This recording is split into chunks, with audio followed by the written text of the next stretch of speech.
သစ္စာဟာ လိုင်းသစ္စာမရှိလို့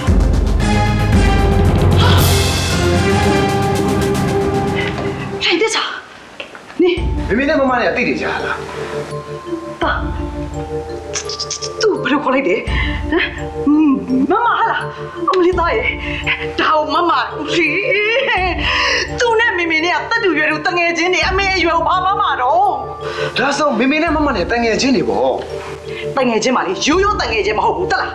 မီးဝင်မီးတွေလဲပြီးဖက်ပြီးပေါက်လာတဲ့တငယ်ချင်းအရင်ခောက်ဟုတ်တယ်ဘာဟုတ်တယ်နေစပိတ်ထားတာဒီလောကကြီးမှာမိမတောက်တောင်မရှာလားသားရဲ့ဟမ်ပြောစမ်းပါဦးဒီမိမကလေတက်လားမင်းအဖေတော်စိတ်မကူလို့သူ့ဟာသူတယောက်တည်းအပြိုကြီးဖြစ်နေတာအဲ့ဒါကိုဘယ်နဲ့သွားပြီးဆွဲထုတ်လာတာလဲသားရဲ့ မမဖေဖေနဲ့မသိနေရတာ ပါသိုံနဲ့မကောင်းနော်အဲ့ဒီလှိုင်းတစ္ဆာဆိုတဲ့ကြောင်းနဲ့ကြီးတဲ့ကိုလေမင်းအဖေကြောက်လက်နှလုံးတော့ပဲလို့တာအဲ့ဒါမင်းမကကဲတင်ထားရတာသားရဲ့အဲ့ဒါကိုဘလို့ဖြစ်လို့များသားအဲ့ဒီကြောင်းနဲ့ကြီးတော့ဒိုင်မင်ထိုးဆင်းရတာတော့မပြောမဆိုနဲ့